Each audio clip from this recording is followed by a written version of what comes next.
Olá pessoal, esta é a nossa terceira aula da disciplina. Nosso tópico de hoje vai ser sobre a diferença entre ameaças, vulnerabilidades e ataques cibernéticos. Para começar esse assunto, nós vamos entender que existem níveis diferentes de severidade para cada tipo de ataque. Nós podemos dizer que o efeito de uma ação no atacante tem nível de severidade baixo quando o efeito adverso ele é limitado em operações, ativos ou indivíduos. Ou seja, o efeito é limitado, ele não é tão grande assim. Ele pode até reduzir notavelmente a eficácia das funções organizacionais, mas ele tem um dano menor a ativos e as perdas financeiras decorrentes desse dano também são menores. Principalmente quando a gente fala de indivíduos, né? Um nível de severidade mais baixo, ele oferece um dano de severidade menor a indivíduos. Já o dano de severidade um pouquinho mais alto, ele pode ser observado no nível moderado. Então, no nível de severidade moderado, o efeito adverso ele já é mais sério. Ele começa a impactar mais forte as operações, os ativos dos indivíduos. A redução na eficácia das funções é mais significativa. Ele também oferece dano significativo a esses ativos. Ele pode também incorrer em perdas financeiras significativas. E o dano a indivíduos ele também é mais significativo, mas ainda ele não expõe essas pessoas à perda da sua vida. Por fim, o nível de severidade alto é quando o efeito adverso ele é severo, ele é catastrófico nas operações, ele tem ações assim catastróficas nos ativos e também nos seus indivíduos. E através de um dano, né, desse nível, é possível que haja até a incapacidade de realizar as funções primárias, aquelas básicas. Então, isso é um nível de severidade alto, tá, pessoal? É quando o dano aos ativos e a perda financeira, ele é bastante significativo. Ele é mais significativo do nível anterior, que era o médio. O dano é severo aos indivíduos, ele pode incluir até a perda de vida das pessoas. Adivinha qual desses três níveis é o principal, né, o preferido para um atacante? Não precisa nem falar, né, pessoal? Certamente ele vai atingir, né, da forma mais pesada. Ele vai procurar formas de fazer um ataque onde o nível, né, daquele ataque dele atinja uma severidade alta. Mas você sabe qual é a diferença de ameaça, ataque e vulnerabilidade? Bom, vamos lá. Vamos começar a falar das ameaças cibernéticas. Para melhor contextualizar o que é uma ameaça, vamos pegar um estudo de caso. Imagina um sistema de gestão de informações estudantis. As informações, por exemplo, sobre o diretório lá daquele curso, né? Bom, são informações que estão publicamente disponíveis, frequentemente são publicadas na internet, né? Tá na página do curso já, né? Então, assim, qual que é o impacto, por exemplo, da falha da confidencialidade dessa informação? Bom, essa informação nem é confiável, nem é confidencial, na verdade, né? Então, assim, a severidade é baixa, né? Ou até mesmo nenhuma. Agora, imagina se as informações de matrícula de estudantes, por exemplo, elas são vazadas. Bom, essa informação, uma vez vazada, ela tem uma confidencialidade, né, afetada e a severidade da confidencialidade, né, é um pouco mais moderada, né, uma severidade média. Por quê? Bom, ela não tem tanto dano assim se ela for divulgada, né? Ela é menos danosa, mas existem leis, existem diretrizes, por exemplo, a FERPA, né, que ela traz algumas restrições. Então, assim, já não é tão baixa assim como o caso de uma informação pública, mas se vazar essa informação, o dano ele vai ser mais controlável, embora que possa até levar a perdas financeiras, né, no caso da instituição de ensino, etc, mas o dano ainda ele está moderado, tá? A severidade é moderada. Agora imagina se vaza as informações de nota de estudante.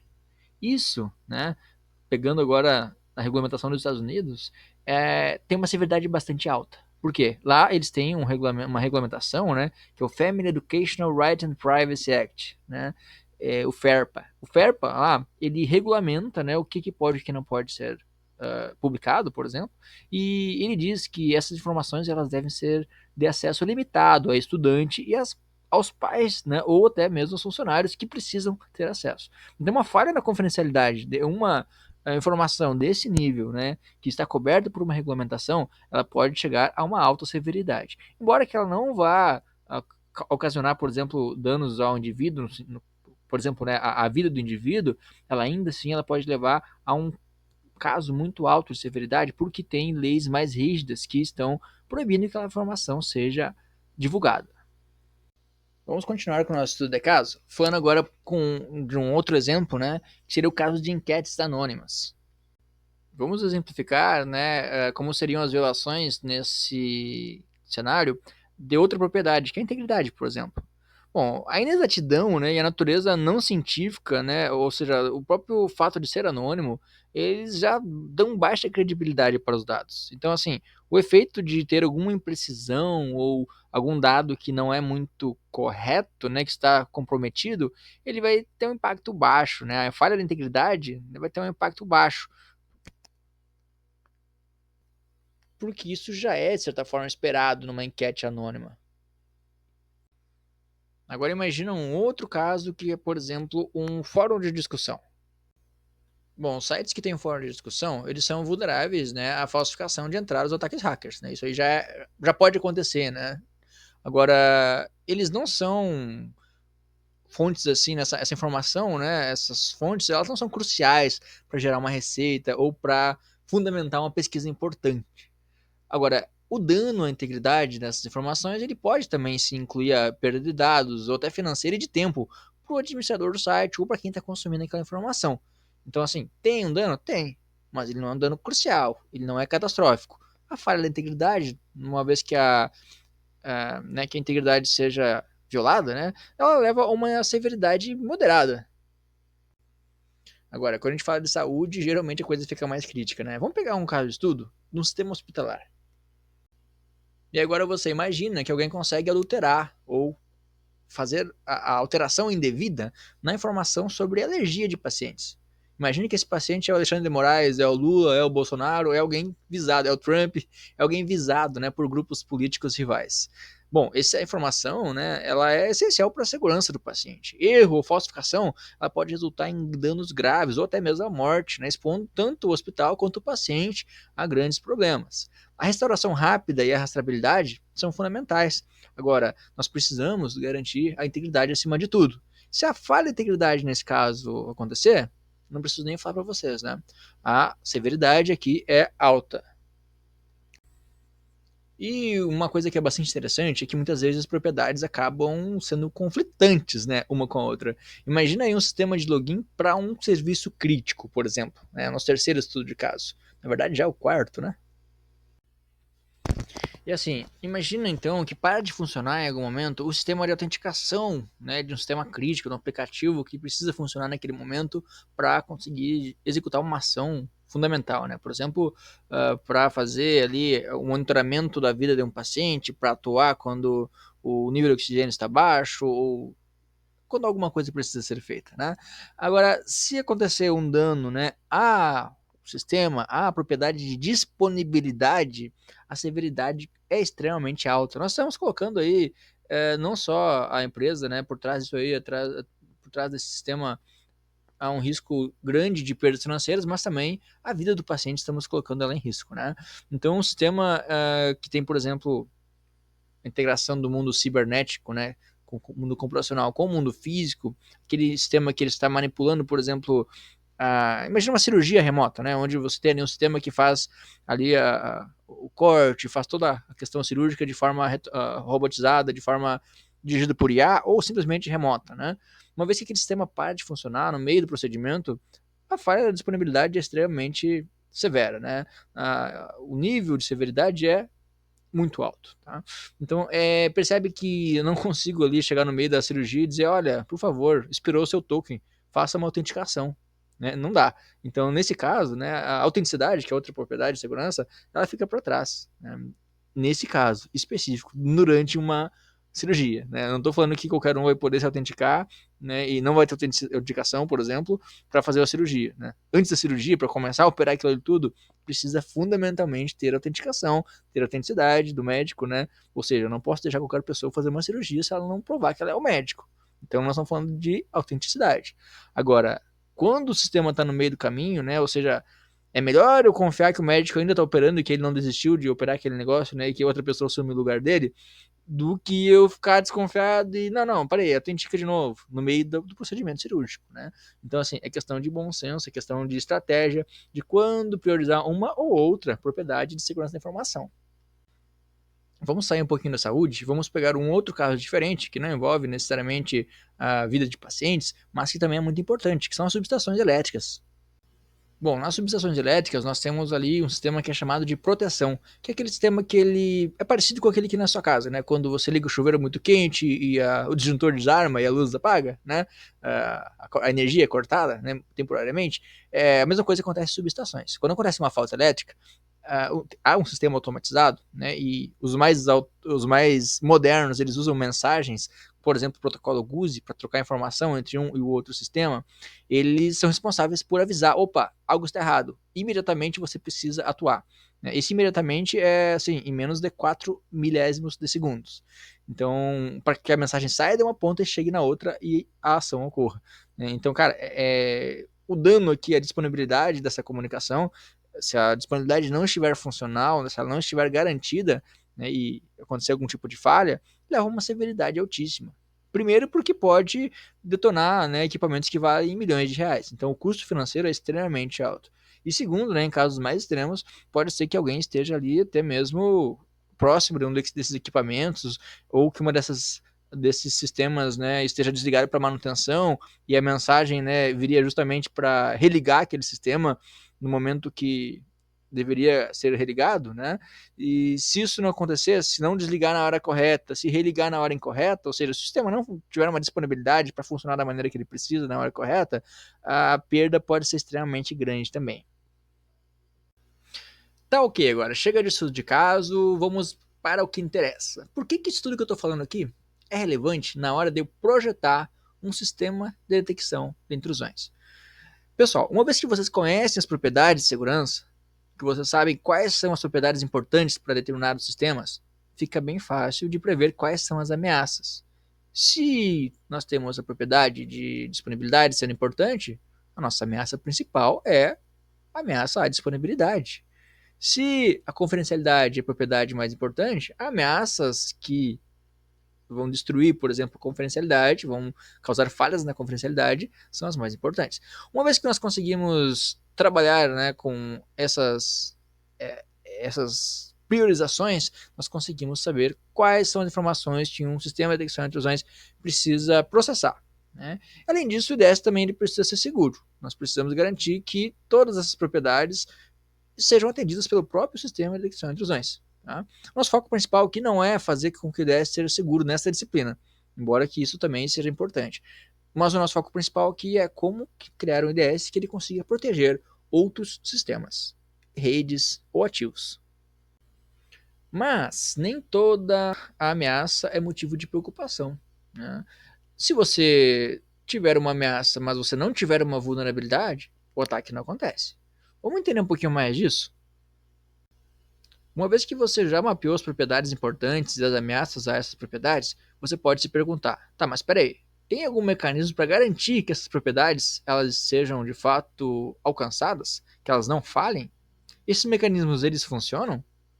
Como é que eu garanto confidencialidade, integridade e autodisponibilidade? Algumas propriedades elas podem ser conflitantes umas com as outras? Sim, às vezes é necessário priorizar. Como é que a gente prioriza? Através do nível de severidade, que foi o que nós vimos no início dessa aula. E quando falamos de vulnerabilidades, existem conceitos de CVEs, que são Common Vulnerabilities and Exposures. CVE, então, é um sistema que dá um identificador único para uma vulnerabilidade ou para alguma exposição pública que ocorreu. Assim, qualquer pessoa, qualquer matéria, qualquer, enfim, entidade que for se referir a uma vulnerabilidade vai poder falar, digamos assim, a mesma língua, ou seja, vai usar o mesmo identificador. Aquela mesma vulnerabilidade vai ficar, né, mundialmente identificada, digamos assim. Então, ela é uma vulnerabilidade comum a todos que forem tratar daquela vulnerabilidade. É uma lista pública, né, coordenada, mantida pelo CVE Program, né, e então esse programa busca catalogar as vulnerabilidades conhecidas justamente porque os mecanismos de defesa, eles conheçam as vulnerabilidades e não precisem descobrir quais são as vulnerabilidades em potencial. Óbvio, né, sempre vai ser necessário análise contínua, testes de penetração, etc.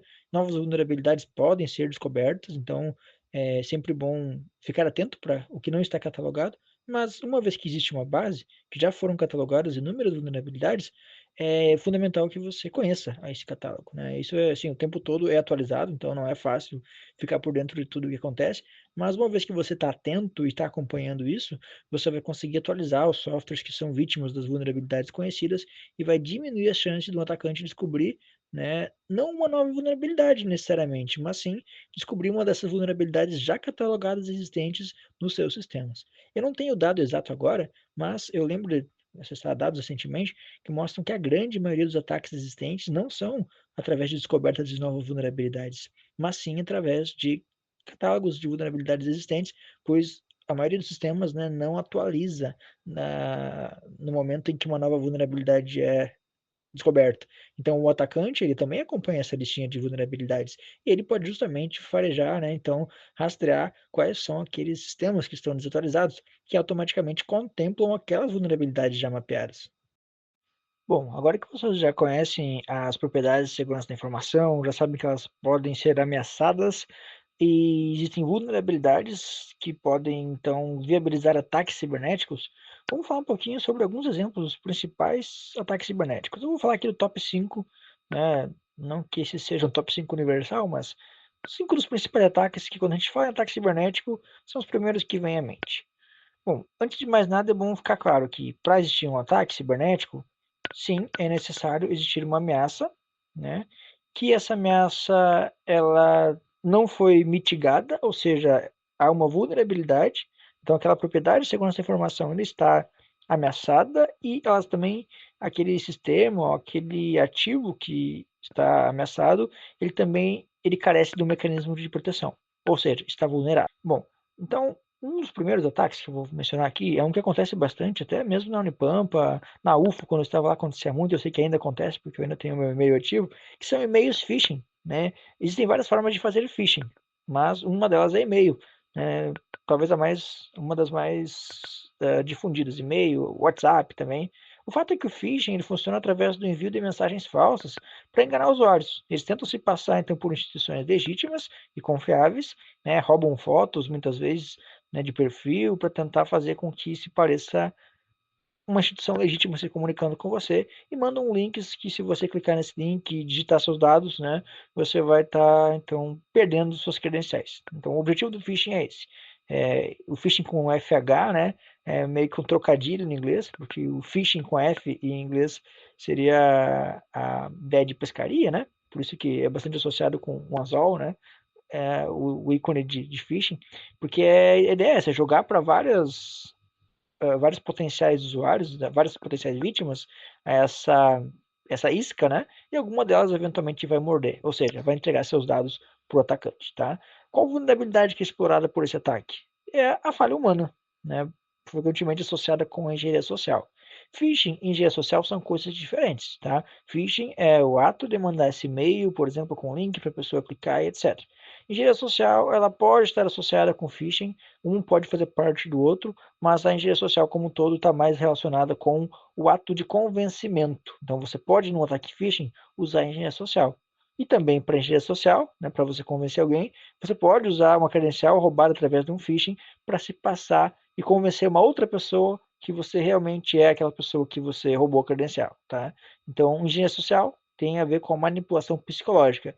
Phishing tem a ver com essa estratégia de falsificar um link, por exemplo, para que você consiga roubar dados de alguém, tá?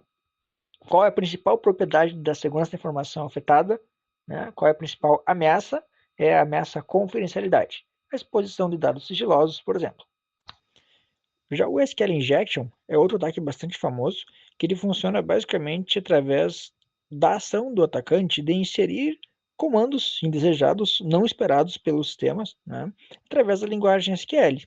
Então a ideia é interferir no funcionamento do banco de dados, seja para consultar dados que não deveriam ser consultados, para manipular, atualizar dados, ou até mesmo para conseguir se autenticar, fazer login, né, através de um sistema onde você precisaria do usuário e senha, por exemplo. Assim, um exemplo bastante simples do SQL Injection é você ter uma função, né, um comando SQL, onde você faria uma busca para autenticar, né, um usuário através do seu usuário e senha, né? E aí o atacante ele manipula colocando só o usuário e comentando a parte da senha para que isso retornasse o usuário, independente dele ter acertado ou não a senha, né? Ou seja, ele ignoraria parte da consulta. Esse é um exemplo bastante ilustrativo, tá, pessoal? O SQL Injection ele é bem mais complexo que isso, até o sistema de autenticação hoje eles não são tão simples assim, né? Eles já estão preparados, tem frameworks que já lidam com isso, tá? Então não é tão trivial assim como esse exemplo mais clássico e ilustrativo que é usado, tá? Mas esse é basicamente o exemplo que ilustra o funcionamento do SQL Injection. O atacante ele usa as entradas, os campos de input do sistema, ou até mesmo a URL, às vezes, para conseguir lançar um comando indesejado no sistema e esse comando é executado no banco de dados, esse comando que vai causar algum tipo de dano, né? Seja exposição de dados ou seja a integridade. Por isso que as principais propriedades, né, que são afetadas são a integridade e confidencialidade, tá? Pode acontecer então alteração e vazamento de dados. Qual que é a vulnerabilidade explorada? É a validação inadequada de entradas de usuário, o que a gente chama de sanitização. Então, se o sistema faz sanitização de dados, o SQL Injection ele não vai ser possível, né? E o terceiro ataque que nós vamos estudar são os ataques de negação de serviço, ou ataque de negação de serviços distribuídos, né? DOS significa Denial of Service, negação de serviço em inglês, ou Distributed Denial of Service, né? Ataque de negação de serviço distribuído, que é basicamente quando o atacante ele consegue comprometer várias vítimas que são as vítimas intermediárias e não as vítimas finais, né? Então ele compromete máquinas, cria o que a gente chama de botnets e a partir daí consegue controlar essas botnets para, num dado momento, despertar um gatilho que vai fazer com que todos esses bots, né, todos esses computadores infectados, e muitas vezes é possível que seus computadores, seus celulares já tenham sido infectados e você nem sabe disso, e ele tenha sido parte, né, de uma botnet. E quando o atacante resolveu atacar, o seu computador, o seu celular começou simplesmente a disparar requisições para uma vítima, tá? Esse é o tipo clássico, então, de ataque de negação de serviço distribuído. Independente se ele é distribuído ou se é uma única máquina que está fazendo ataque de negação de serviço, a ideia base da negação de serviço é causar a indisponibilidade. Ele vai ameaçar a propriedade de disponibilidade, né, vai deixar um serviço fora do ar ou com os seus serviços parcialmente sendo atendidos. Nem sempre ele vai deixar fora do ar, tá? Ele pode deixar, por exemplo, o serviço com atraso, com mau funcionamento, tá? Então, nem sempre o DOS ou o DDoS vão combinar no serviço estando fora do ar. Mas eles vão negar, vão atrasar, vão fazer com que o serviço não seja ofertado da maneira que ele deveria. Então, a ideia final aqui é sobrecarregar um servidor ou a vítima, seja ela qual for, não necessariamente um servidor, tá? Embora seja mais comum em servidores. Qualquer vulnerabilidade explorada é basicamente a falta de mecanismo de mitigação contra tráfegos excessivos, tá? Muitas vezes, mesmo que hajam mecanismos, esses próprios mecanismos podem também ser sobrecarregados, então os ataques de negação de serviço são os ataques mais devastadores da atualidade. Outro ataque bastante devastador, que é mais difícil de executar, mas que uma vez que ele acontece, ele pode ser bastante devastador, é o Man in the Middle. A ideia aqui é ter literalmente o homem no meio, ou seja, um atacante conseguir interceptar comunicações para não apenas espionar os dados, mas também alterar os dados que são transmitidos. Dessa forma, o destinatário vai receber um dado diferente daquele que foi transmitido pelo remetente, né? Então tem alguém no meio do caminho que consegue ler os dados, interceptar esses dados e alterar esses dados.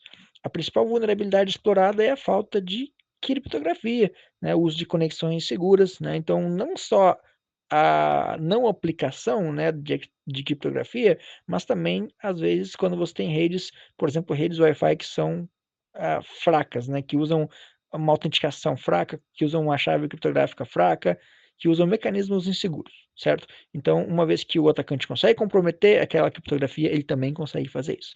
Existem ataques, por exemplo, o Evil Twin, né, que é o gêmeo do mal, que é quando você tem aí um falso ponto de acesso, quando o atacante ele cria uma rede Wi-Fi e tenta fazer com que a vítima se associe àquela rede Wi-Fi falsa. É como se eu estivesse na Unipampa, e aí eu crio ali, né, através de um ponto de acesso falso, uma rede com o nome de Unipampa. Aí vai lá o aluno, o professor, se associa a essa rede e o que ele não percebe é que a rede não é verdadeira, ele pode até ter acesso à internet, mas tudo que ele faz, tudo que ele acessa, se passa pelo meu ponto de acesso. Então, ali eu posso ter acesso a informações decifradas, né? Eu posso ter acesso a informações confidenciais. Então, esse ataque ele fere principalmente as propriedades de confidencialidade e também da integridade, porque ele altera as informações que o usuário final vai ver. É isso aí, pessoal. Então, nessa nossa terceira aula, o que nós aprendemos foi que, para que um ataque aconteça, é necessário que uma vulnerabilidade seja explorada, que essa vulnerabilidade ela culmina na falta, né, de um mecanismo, ou seja, há uma ameaça a uma propriedade de segurança da informação, e essa ameaça não foi mitigada, né? Ou seja, ficou vulnerável. Faltou um mecanismo para proteger, está vulnerável, o atacante descobriu, fez o ataque.